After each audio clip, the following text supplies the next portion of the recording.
Part of being aware of information security is understanding security and privacy. The best way to protect yourself is to understand the threats, risks, and methods of attack. This doesn't just protect your organization, it protects you and your family from personal loss as well.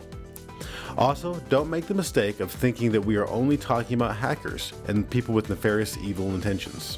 A threat can come from an active, intentional source or a benign, unintentional one. To start things off, you must have a good understanding of what a threat is. When people think of threat actors, we immediately gravitate to cybercriminals and shows like CSI. We think of groups like Anonymous and WikiLeaks that make a business out of infiltrating data.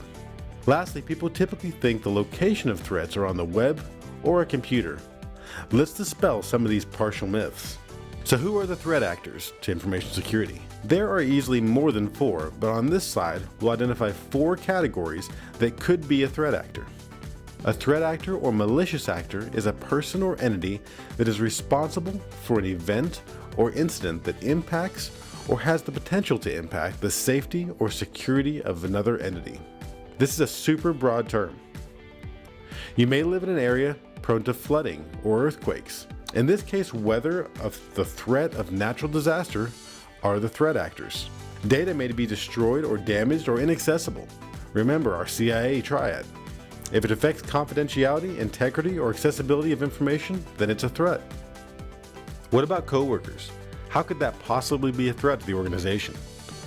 This can be broken broadly into 2 categories. A disgruntled coworker who wants to damage the organization, or second, a coworker who inadvertently receives or shares information that damages the organization.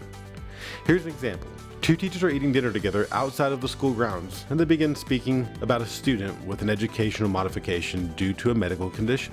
They are both aware of the student's condition and both have the right to have the conversation.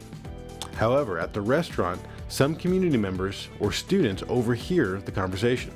Those teachers just supplied information to potential threat actors and violated district policy and state and federal law. Even though there was no malicious intent by the teachers, there may be severe ramifications for their actions. What about students? Can they really be considered a threat actor? What about younger children? Yes, just like teachers and staff members, students can both be intentional and unintentional threat actors. Let's say a teacher leaves their computer unlocked. Nobody's in the room, but a student comes looking for the teacher and sees the screen unlocked with nobody in the room. The student then sits down to check their Gmail account and realizes the teacher has saved all her passwords in the Save Password feature of Google Chrome, and he can now get into the teacher's email, Drive, Facebook, or maybe even student information system. In another scenario, the student finds the website hackshop.com. The student is particularly adept with technology and realizes that for an extremely cheap price, they can buy hacking tools. What better place to try out these new hacking tools? For instance, their brand new product called KeyCrock. All the student needs to do is unplug the keyboard from the computer, plug it into the KeyCrock, and then back into the computer. And after a few days of waiting, the student removes it, and all the keystrokes the teacher ever enters into the computer, usernames, passwords, secure sensitive information, private emails, to principals, everything. No technical skills needed, just $99. And now you have a real hacking threat that is untraceable. Finally, last but not least, you have the hackers. These can be as big as world powers or hacktivists like Anonymous, or it can be a kid we just discussed previously. Hackers' motivations range from exploitation, disruption, to forcing change through computer crime. Maybe they begin hacking your firewall from inside and hit it with so many requests that it shuts down. This is called a DDoS, or Dynamic Denial of Service attack. Interesting enough, many students have realized that for $50 to a few $100s, they can buy a DDoS attack on their school. When testing is all online and you aren't ready for the test, just shut down the school. Sounds absurd, right? It actually happens to hundreds of schools every year. In Region 16 last year, 2019, I'm aware of at least 3 schools in our area that students actually purchased DDoS attacks and shut down the school during testing time. The students were found and were actually prosecuted, to my knowledge. Here's another scenario that we'll elaborate on more later. A teacher gets an odd email from IT saying they need to change their password or go to a website and install some software for security purposes.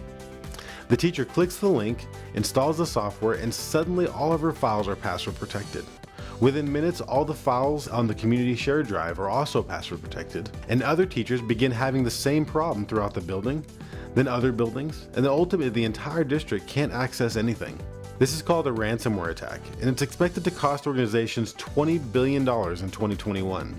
Here the hacker is not looking to just disrupt, but to profit from the organization. We've talked a little about what a threat action is, but let me give you 4 more quick examples to reiterate the seriousness of it. Not all threats are intentional. Something as simple as leaving a sensitive document on your desk or talking about confidential issues in a public place can be a threat action.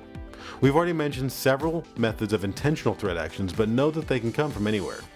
A few years back, I was aware of a school district where someone physically destroyed an external wall to get into a building. This of course had nothing to do with information or technology, but it did compromise the physical barrier set in place to prevent access. Neglect is a form of unintentional threat, but rather than simply being an accident, it results in a staff member that is blatantly disregarding security procedures or safety of the data in their care. For instance, a teacher posts on Facebook how she just doesn't understand why Billy won't do his work. It's so hard being a teacher, especially when students don't care. Or maybe in frustration over a dumb answer on a quiz, the teacher posts the picture of the quiz on social media with the quotes, "This is the future generation," not thinking about the fact that the student's name or identifying information may be visible on the screen. She has inadvertently shared inappropriate content of the student in her care, not to mention the ethics of demeaning the student on social media. We'll talk more about cybersecurity and cyberbullying later. So where can threats occur? The short answer here is anywhere. This happens at school, home, in the cloud, on the bus, social media, public Wi-Fi, everywhere. Welcome to the information age. This is why we must be vigilant to take this seriously and understand the risk associated with each location. We've spoken at length at how important information is and how to dispose of it. But what about storage? How you store data is just as important as what you do with it and who you share it with. Sometimes storing data correctly can be annoying, such as keeping it locked up in a vault, encrypting it, or locking your computer. However, this inconvenience for you to access the information again by going through those security protocols is an important step to prevent threat actors from obtaining that data and or doing something malicious with it. Make sure your physical files are under lock and key so someone can't search for it and find it. On computers, make sure you have strong passwords and that your screen is locked. Some files should really be encrypted. This could be a hardware encryption or an encryption tool on the cloud. Check with your IT department to find out what resources are available for encrypting sensitive data. Lastly, but most importantly, never assume something is secure or safe. You need to verify, verify, verify. Again, I know this is inconvenient. It takes time. It takes away from the important job that you do, which is educating our students, which I think is the most important job we can have. And because of that, it's easy to get complacent and let things slide. Just know that equally as important as educating our students is our responsibility to protect them. For most of you watching this video, please keep in mind you have a social responsibility and you have been entrusted with data that can drastically affect your students or constituents for years or even a lifetime. The data you carry is precious and other people want it. You are the guardian and the safekeeper of the information you've been entrusted with, and we simply can't afford to be lazy, negligent, or even complacent when dealing with it. So let's talk about risk. What is risk? Sounds like a simple question, right? But we have to understand both what risk is, but also how to mitigate it. Risk is the extent to which an entity is threatened by a potential circumstance or event. We can break risk into 4 categories. First, risk elimination, which are actions taken to remove risk, such as moving systems from a hurricane impact zone to an area of minimal weather, or removing external access to certain internal software, websites, or resources. Second is risk mitigation, understanding that there is a risk or even a probability of a risk situation, that you can employ measures to decrease that risk. This may be putting desktop computers in cabinets rather than sitting on the floor in order to reduce direct access to the USB ports, in order to prevent things like the key crock we spoke about earlier. It doesn't have to solve the risk, it just has to make it harder for the threat actor to exploit it. Third is risk transfer. If we can't fully deal with the risk, we can transfer the risk to somebody else. This is usually found in things like insurance. We buy insurance even though we make concerted efforts to eliminate or mitigate the risk of ransomware. But in the event we are compromised, having the insurance allows us to transfer that risk and have them pay the ransom. Fourth is risk acceptance. We have to accept some level of risk, and your organization will have to determine the level of risk that we are willing to accept based on various circumstances. For instance, if we try to eliminate all perceivable risks to information, we would ultimately make it impossible to do our jobs to serve our students. The risk we accept must be as low of an impact as possible. For instance, we would not want to accept the risk of sending files with social security numbers in an unencrypted email. Encryption requires special methods, but it's something that, while inconvenient, is easily accomplished. So for something like this, we'd either want to mitigate the risk by adding encryption or eliminate the risk altogether by delivering the information by other means and setting a policy against sending social security numbers in emails. We've already mentioned several examples of attacks, but there are 4 big rocks I would like to cover that are of particular concern. First is phishing. We will talk about this more in the next section, but threat actors use emails to trick people into giving up information or clicking links that could compromise the system. Next is social engineering, where skilled threat actors use social media as a means to gain the trust of victims and gain access to data. More on this later as well. We have already discussed ransomware, but it is one of the #1 attacks schools face today, and teachers need to be aware of this threat. Brute force attacks are important when discussing password security. We'll talk more about that in the next slide.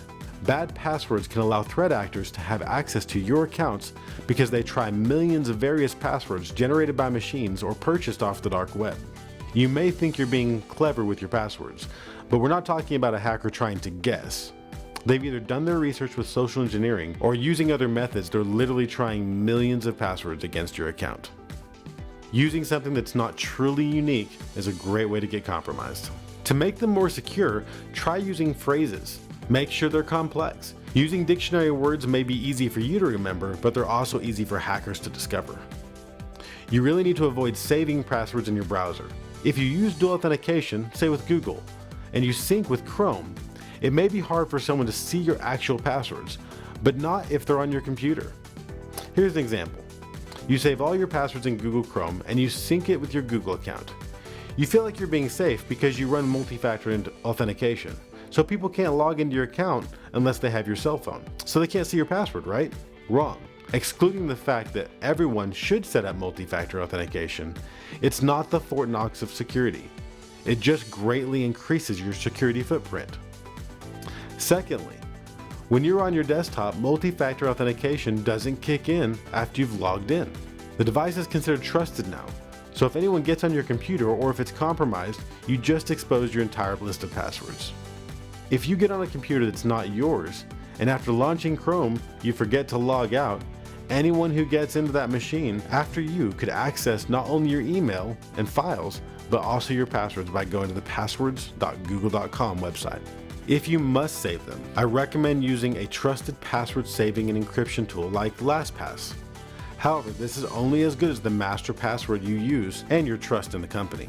Also, if you use autofill and you don't require the master password in order to fill the login information on the page, then you run into the same problem. It's like with our Google example. If you save your Google password into Google Chrome and then you go to passwords.google.com, you don't actually have to enter your password to see all of your passwords.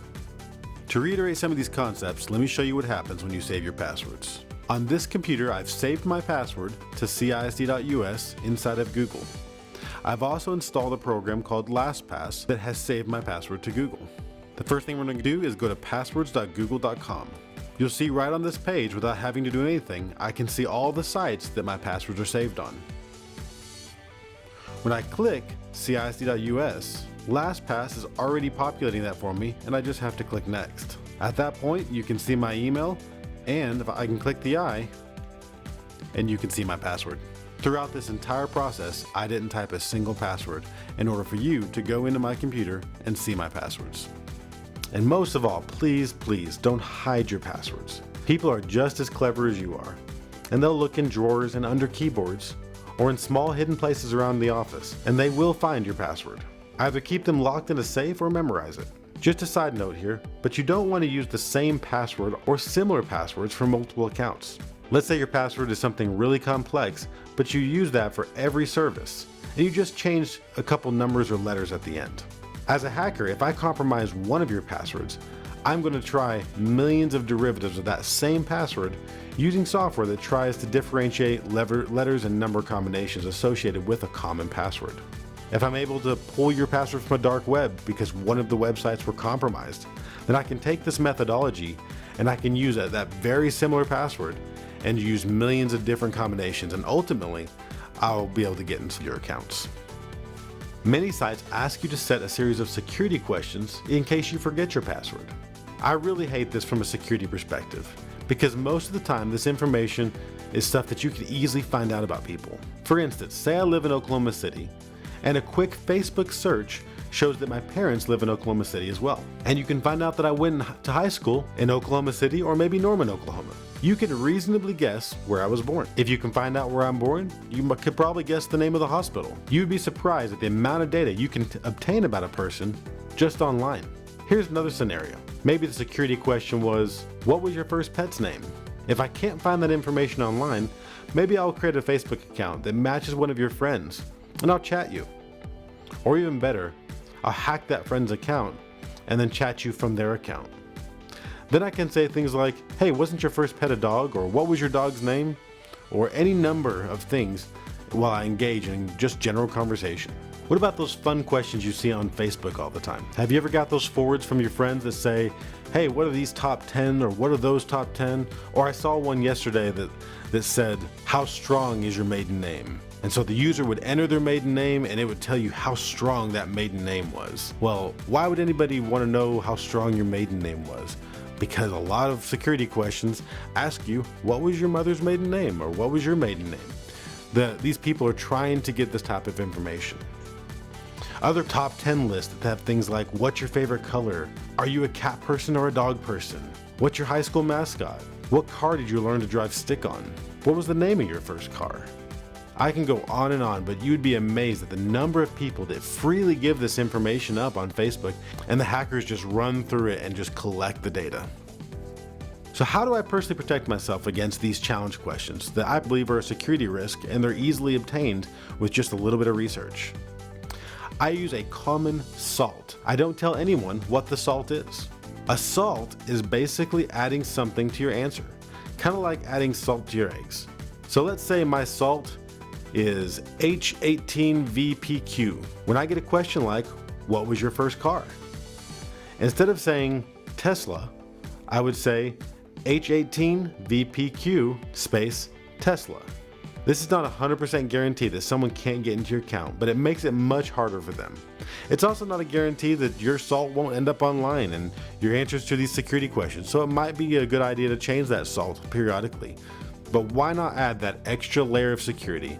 Some common phrase, something that you would understand, that you can throw into a security question and stop someone from guessing that your favorite color is blue. So consider adding a little salt the next time you have a security question. If you believe you've been compromised, it's important to disconnect affected devices. For instance, if you see ransomware on your computer, disconnect it from the network or shut it down so it doesn't spread. I tell the staff in our district that the moment they get an alert or warning on their machine, to immediately power down their computer and unplug it. A quick response here could save the organization hundreds of thousands of dollars. If you are aware of a compromise, you need to immediately change all passwords for all accounts you can think of.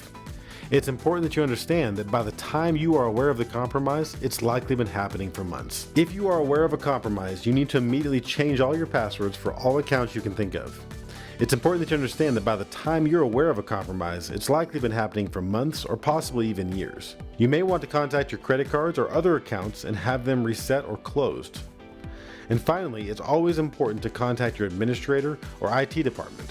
Even if a compromise was on a personal account, hackers have obtained the information that could compromise resources at work or even other employees. Prevention is by far the best protection. Have you frozen or locked your credit? What about credit cards? This can be a pain at first, but I highly recommend going to the various credit agencies and websites and creating accounts and setting up a credit freeze. Just recently, I applied for a credit card. and I was quickly denied. And I was trying to figure out how I could have possibly been denied until I got an email from Experian saying that someone attempted to apply for credit on my account, but it was frozen. I unfroze my account and I applied for the credit card and was approved.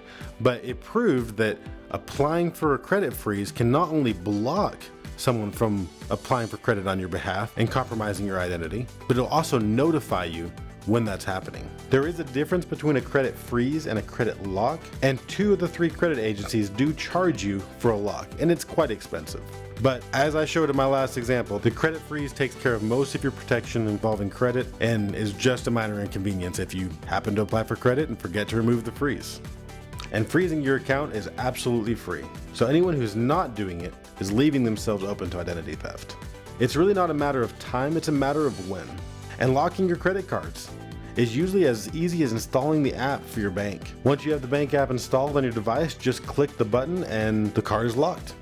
Once you want to unlock it, you just log into the app and click unlock. Again, this can be completely inconvenient. I've had multiple times where I didn't realize my card was locked and I go to buy something and again it says denied.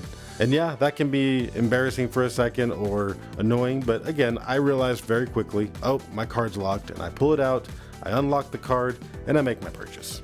And I can guarantee you that little bit of inconvenience when you're trying to make a purchase is so much less than what happens if your card is compromised. The tools that hackers use are as vast as sand on the beach, but there are some that you need to be aware of.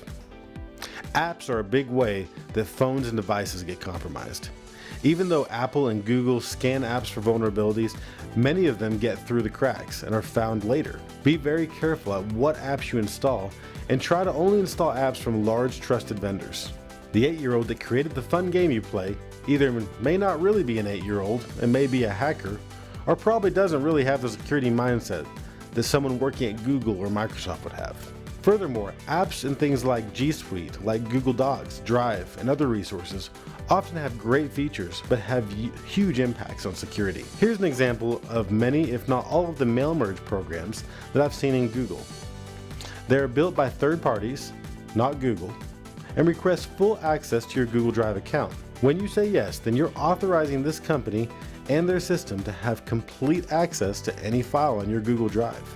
Do you trust that? Could this be a FERPA violation for you? Are you sharing personal, identifiable information of your students with unauthorized third parties because of this? I assure you that someone watching this video is doing that right now. This is why we have to read the terms of use, and we have to understand what access these companies have. Just because it does something that makes our life more convenient doesn't mean that it's not compromising our data and our responsibility to protect that data. Be careful with online accounts. In the next slide, I'll show you an example of this. You need to avoid signing up for accounts and giving information to small no-name websites. If you do sign up with a website, make sure to read the privacy policy. And if you don't have a privacy policy, then never sign up. And if you're a Chrome user, you know that extensions are a big deal, but you'd be surprised to know how many dangerous extensions exist and do anything from use your computer as a resource to mine cryptocurrency to log in keystrokes. There's a website called haveibeenpwned.com. I'll put the link above. Using this website, you can scan your email account and see if there's any information regarding this email that's been posted on the dark web. You'll often be surprised to see websites that were compromised and had password leaks so that your password associated with your email is actually posted on the dark web for hackers to find and see. I encourage you to click the link above, type your email account, and see if there's any compromises. I mentioned that you needed to be careful signing up for online accounts with websites that are not well known. I built a website for demonstration purposes. On this website, I put some great resources, but in order to gain access to my resources, you had to register. Sounds like a common situation, right? Once you do so, you get access to my resources for free. You love it. You tell your friends how great the website is. You don't know that in the background, I'm saving your information in a database and storing your password in clear text. I also know that about 80% of the people that enter my site are using common passwords that they use for other services. This is much the same way that you signed up for this website. With that said, you need to know that all your passwords are hash encrypted on this website. So I'm protecting your data, and I have a privacy policy showing how I protect that data. I also use that privacy policy to tell you that I'm not selling your email address, I'm not selling your address, or giving any information to anybody else. Now with this demo website I created, I'm going to use this database to try to log into people's accounts, Facebook and Instagram, as well as other services I can think of. I may use it to exploit the person, ransom their account, or compile a bigger database that I can sell to anybody on the dark web who's willing to pay for it. You have no idea what's going on, and years may go by where you're accessing my resources while I'm wrecking your world. You notice the domain on a lot of these are example.com. Well, let's assume those are gmail.com. I know that people use common passwords, so most likely my first attack is going to go to gmail.com, and I'm going to try this password against that email account and to see if I can get in. If I can, I just continue exploiting from there. So I did this to basically show you how easy it is for someone with really simple knowledge of programming to create a database and create a website that basically steals your information. I want to end this section with a brief word about open source. I'm a huge advocate of open source and free projects. In fact, this project where you're watching information security videos is provided free to your organization because I've spent hundreds of personal hours building this system and the videos in order to save your organization money. I did this because I care about the topic and about education. However, there are many seemingly free resources and software out there that cause real damage to your computer and online profile. Always do your research first and make sure that the free and open source products you're using are really benevolent and not trying to scam people. The community is very vocal, and there are many highly skilled technical people that analyze and review products. Before you ever install a program on your computer, whether it's free or paid, you should always check with your IT department. If they deny it, it's likely for a reason. And even though you really want to use that product and other people you know are using it, it's important to trust the professionals behind the scenes.